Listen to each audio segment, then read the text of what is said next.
Carl Jung was a Swiss psychiatrist who believed that the human mind has two layers: the conscious, which is everything we're aware of, and the unconscious, which holds the thoughts, emotions, and memories we've pushed out of awareness. And deep within that unconscious lies what Jung called the shadow, the hidden side of ourselves. We suppress these parts because at some point we learned that they weren't acceptable. Maybe we were told to stay quiet, to be good, or to hide our emotions, so we buried whatever didn't seem to fit. But Jung believed that if we truly want to understand who we are, we have to stop running from these hidden parts and start listening to them. Because here's the thing, your shadow isn't just the darkness you try to hide. It also carries your unlived potential, your creativity, your voice, your courage, your power, and often the clues to your real calling. Jung's philosophy is often referred to as Jungian philosophy. He's also published multiple books like The Psychology of the Unconscious, Man and His Symbols, The Archetypes and the Collective Unconscious, Modern Man in Search of a Soul, The Psychology of the Transference, Memories, Dreams and Thoughts, and the relations between the ego and the unconscious. So in this video, we're going to explore 7 shadow clues that reveal your true calling. Number 1. Feeling stuck, numb, or disconnected. Jung says, "There is no coming to consciousness without pain. People will do anything, no matter how absurd, to avoid facing their own soul. Sometimes life moves forward, but the heart stays still. Everything looks fine on the surface, the job, the routine, the conversations, yet something feels flat. It's not laziness or lack of drive. It's a quiet signal that something deeper inside isn't being lived." Jung believed that this emptiness appears when there's a gap between who we are and how we're living. When daily life no longer reflects our truth, the psyche starts to pull back its energy. What feels like resistance or fatigue is often the inner self saying, "This no longer fits." The shadow, the part of us that holds what we've hidden or denied, begins to stir at these times. As mentioned, it doesn't only carry our fears or pain, it also holds the best parts of what we've left behind. The confidence, creativity, curiosity and joy that once came naturally can end up buried right beside our insecurities. This happens quietly as we grow. As children, we express ourselves freely, we laugh loudly, ask questions, create and dream without ever thinking twice. Then we start to learn which parts of us are welcomed and which ones aren't. The curious child is told to stop asking so many questions. The expressive one is told not to make a scene. The sensitive one is told to toughen up. To stay safe and accepted, we begin to hide those natural qualities. The outspoken one becomes careful. The dreamer becomes practical. The gentle one becomes guarded. Bit by bit, our light is tucked away. Not because it's wrong, but because at some point it didn't feel safe to show. But what's buried doesn't disappear. Those parts wait quietly beneath the surface, calling out through the very feelings we try to avoid. Boredom, restlessness, or the nagging sense that something's missing, even when life looks fine. Sometimes it shows up as an ache for something more. Maybe it's the pull towards an old hobby, a thought that keeps returning, or a dream that never quite fades. These are not distractions, they're messages from the shadow, reminding us of what still wants to live through us. For instance, someone who once loved storytelling might have given it up because it didn't seem practical.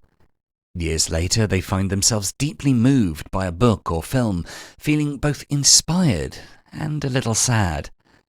That feeling isn't emptiness. It's their own creative spirit asking to be remembered. Another person may have learned to stay quiet to keep the peace, only to feel invisible later on. The discomfort that rises when others speak boldly isn't resentment. It's a reminder that their own voice is still there, waiting to be used. These signs are gentle invitations to reconnect. It starts with small steps. Write a few lines. sing again. Share one honest thought. Take one small action that feels true. Each act gives the hidden parts more space to breathe. When we begin to reclaim those parts, life starts to move again.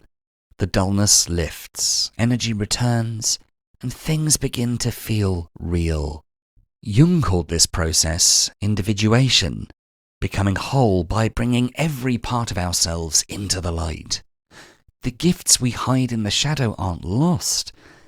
They've simply been waiting for us to notice them. Number 2.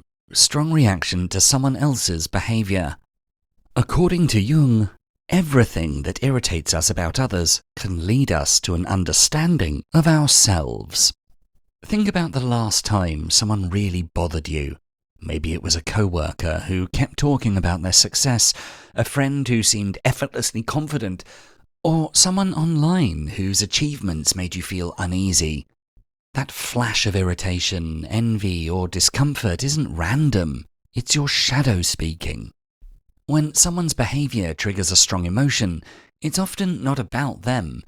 It's a mirror reflecting something within you that you haven't fully accepted. Jung called this projection, when we unconsciously see in others the very traits we've disowned in ourselves. These mirrors are everywhere. In our workplaces, relationships, and even our social media feeds. You might see someone speaking boldly and think, oh, they're so arrogant, when deep down you wish you had that same courage. Or someone taking risks and you start thinking, that's reckless, while part of you longs for more freedom. And projection isn't just about what irritates us. It can also show up as deep admiration. When you're inspired by someone's creativity, kindness, or confidence, you might be seeing a glimpse of your own shadow. The people who trigger us, whether through envy or admiration, often reveal the qualities we need to develop to become more whole. These reactions are invitations to grow. So the next time someone stirs a strong feeling in you, pause before reacting and ask yourself, what is this emotion showing me about myself? Could the very trait I'm judging or admiring be something I need to embrace to move closer to my real calling? Your irritation or admiration isn't the problem, it's a message. Follow it, and it may lead you straight to the part of yourself that's been waiting to come alive. Number 3. Repeating patterns or failures. Jung writes, until you make the unconscious conscious, it will direct your life, and you will call it fate. Have you ever noticed how the same kinds of situations keep showing up in your life? You change jobs but end up feeling undervalued again. You meet new people, but somehow the same relationship issues repeat. Or maybe you set new goals only to lose motivation halfway through, just like before. When these things happen over and over, it's easy to feel unlucky or think life is just unfair. But Jung believed that repeating patterns aren't random. The patterns that keep repeating are your shadow at work, trying to get your attention. When certain fears, needs, or truths about ourselves are ignored, they don't disappear. They simply show up again through the people and events in our lives. It's like life keeps giving the same test until the lesson is finally learned. If someone keeps ending up in jobs where they feel unseen, it might be life's way of asking them to look at why they doubt their own worth. If relationships often feel one-sided, maybe there's a part of them that still struggles to value themselves. The idea that these patterns don't mean anything is wrong. They're gentle reminders that something important inside wants to be noticed. Imagine a person who changes jobs again and again, hoping the next one will finally bring appreciation. But every time the same thing happens, feeling ignored or unimportant. One day, instead of blaming the workplace, they pause and ask themselves, why does this keep happening? Then they notice the pattern. They often stay quiet, avoid speaking up, and hold back ideas out of fear of being judged. With that simple moment of awareness, they begin to act differently. saying one idea out loud, asking for what they need, showing up more fully. It feels uncomfortable at first, but over time they start to feel more confident and less dependent on others for validation. The outer world begins to reflect the inner change. So instead of asking, "Why does this always happen to me?" it helps to ask, "What is this trying to show me?" And it was Jung's belief that that's how patterns break. Once the lesson's understood, life doesn't need to repeat it. New experiences begin to appear. Different kinds of people come in. Work and relationships start to feel lighter and more meaningful. This is how life stops repeating and starts evolving. Number 4. Messages from the dreams. In the words of Jung, the dream is the small hidden door in the deepest and most intimate sanctum of the soul. Jung believed that our dreams are messages from the unconscious, quiet, symbolic ways our deeper self tries to reach us when our waking mind is too busy to listen. During the day, we're caught up in logic, plans, and responsibilities. But at night, when the conscious mind relaxes, the parts of us we've ignored finally get a chance to speak. Dreams often feel strange or emotional because they speak in symbols, not in literal events. It's your psyche speaking in its own language, showing us what we haven't been paying attention to. When life feels out of balance, when there's a sense of being stuck, restless, or disconnected, the unconscious often shows that through images in dreams. You may dream of being trapped in a small room, lost in a maze, or missing on a train. Such dreams usually mirror inner feelings of limitation, confusion, or fear of missing an important opportunity. Sometimes dreams reveal what we've pushed down. You might dream about someone you're angry with but can't confront in real life. Or about a version of yourself that feels more confident, creative, or free. The kind of person you secretly wish you could be. Jung believed those versions of you in dreams aren't just fantasies. They're real parts of your psyche, just waiting to be integrated into your waking life. Let's consider this simple example. Someone might be working hard at a job that covers the bills, but no longer feels fulfilling. Night after night, their dreams follow the same theme. Standing on a stage, ready to speak or perform, but no sound comes out. Looked at closely, this dream could be showing that this person has silenced their own voice in waking life. A part of them may want to express something meaningful, yet fear or practicality has convinced them it isn't possible. The dream isn't predicting what will happen, it's revealing what's already true. A dream about speaking could suggest a calling towards communication or leadership. Dreams of painting, flying, or exploring might reflect a creative or adventurous side waiting to be lived. But dreams don't have to be analysed in complicated ways. You can start simply. When you wake up, take a moment to notice how the dream felt and note any details that stand out. An image, a colour, a word, a symbol. Over time, patterns start to appear, often reflecting the same hopes, struggles, and questions found in your everyday life. Jung saw dreams as a conversation between the conscious mind and the deeper self. The more attention they receive, the clearer that dialogue becomes, and the guidance that once felt mysterious starts to feel personal and real. Number 5. Stories, movies, or characters you're drawn to. To quote Jung, "Archetypes are the living system of reactions and aptitudes that determine the individual's life in invisible ways." Jung believed that deep inside everyone are patterns that shape who we are. He called them archetypes. These are universal roles that exist in all people, no matter where or when they live. The archetypes like the creator, the healer, the teacher, the explorer, the rebel, the caregiver, and the warrior, each one represents a different expression of human potential. Some of these come naturally to us, while others stay quiet in the background. According to Jung, a person's true calling often shows through the archetypes trying to come alive within, especially the ones that have been ignored or pushed aside.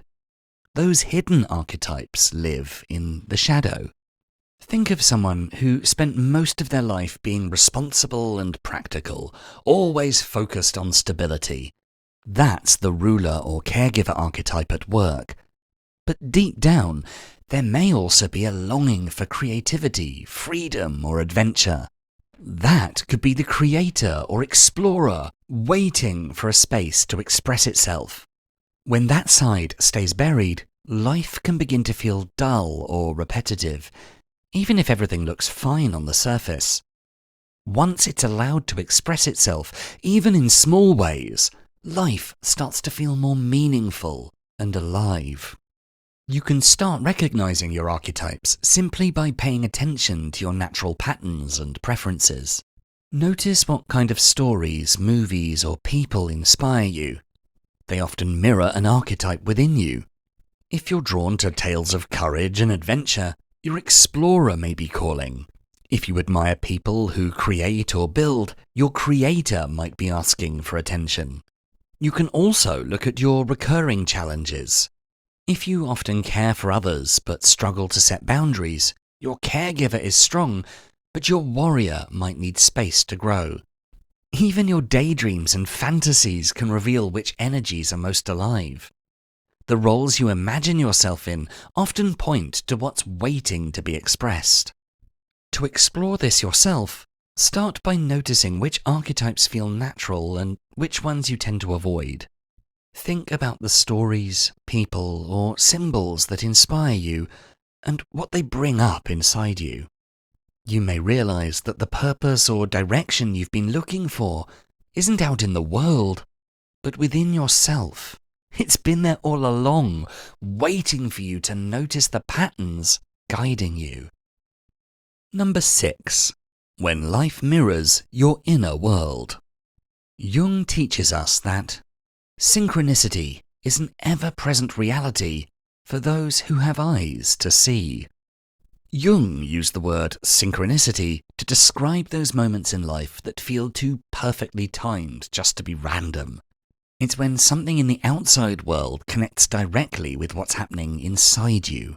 A thought, a feeling, or a decision you've been quietly holding. You think about someone you haven't spoken to in years, and they suddenly reach out. You start considering a new direction in life, and out of nowhere, you come across a book, video, or conversation about that exact thing. It feels like life is reflecting something back to you. But Jung didn't see these moments as just mere coincidences. He believed they were signs that your inner and outer worlds were starting to align. This isn't about fate or destiny. This isn't some mysterious outside force. Instead, as a human being hardwired to see patterns everywhere, when you become more aware of what's happening inside, your thoughts, emotions, and desires, you begin to notice how the world responds to that awareness in small but meaningful ways. Here's an example. Imagine you've been quietly unhappy in your job, but you keep avoiding the thought of change because it feels too uncertain. One day, you overhear a conversation about someone who left their job to start something new. Later that week, you meet someone doing the kind of work you've always been interested in. You could call it coincidence, but Jung would say it's your unconscious communicating through outer events, showing you what you've been too afraid to face directly. Synchronicities often appear when you're at a turning point, when you're beginning to look at yourself more honestly or are ready to take a step toward something new. They're not random signs to follow blindly, but quiet reminders that we're paying attention. So when something like this happens, instead of brushing it off, just pause and ask yourself, what was I thinking or feeling just before this happened? Why does this moment stand out to me? You might not get an answer right away, but noticing the connection is enough. Synchronicity reminds us that we're not separate from life, we're part of a constant conversation with it. And when those meaningful moments start to appear, it often means we're beginning to move closer to our true path. Number 7. Self-sabotage and avoidance. In our final quote from Jung for this video, he simply says, "What you resist persists." Jung believed that the closer we get to who we truly are, the stronger our inner resistance becomes. It's one of the paradoxes of growth. The moment you start moving toward your calling, the shadow often pushes back. You might notice this as procrastination, distraction, or self-doubt that appears right when you're about to do something meaningful. Maybe you finally decide to start writing, but suddenly everything feels more urgent. The dishes, your emails, your phone, or you get an opportunity that excites you, and instead of saying yes, you start overthinking, second-guessing, or convincing yourself that you're not ready yet. Jung saw this self-sabotage not as weakness, but as a form of inner protection, a way the psyche tries to keep you safe from change. The shadow carries all the parts of you that fear rejection, failure, or being seen. So when you start doing something that actually brings you closer to your potential, those buried fears come alive. Your mind finds subtle ways to pull you back. Not because it wants you to fail, but because it believes it's keeping you safe. But here's the truth. Safety and growth cannot exist in the same space. To step into your real calling, you have to walk through that discomfort and show the shadow that it's okay to outgrow your old limits. Imagine you've been wanting to share your art or start a small business. You gather your ideas, feel excited for a while, then the doubt starts. What if no one cares? What if I'm not good enough? What if I fail? And so, you pause. You wait for a better time. Weeks or months pass, and that spark dulls. But that hesitation isn't proof that you're on the wrong path. It's a sign that you're getting close to something important. The shadow resists most when you're near the threshold of change. So when you notice yourself avoiding the very thing you say you want, pause and ask yourself, what am I really afraid will happen if I follow through? Maybe it's the fear of being judged, of losing approval, or of realizing that you're entirely capable of achieving what you want. But now you actually have to put the time and effort in to doing it. You took away your own excuse to not even try. Once you name that fear, you shine a light on it, and once seen clearly, it begins to lose control. The act of noticing without judging brings light into the shadow. The goal isn't to fight the shadow, but to work with it. Over time, by continuing to show up, even imperfectly, the resistance softens. So when hesitation appears before something that matters, it's not a sign of failure, it's a doorway. The part that feels afraid is often the same part that's been waiting to be free. If you enjoyed this video, please make sure to check out our full Philosophies for Life playlist, and for more videos to help you find success and happiness using beautiful philosophical wisdom, don't forget to subscribe. Thanks so much for watching.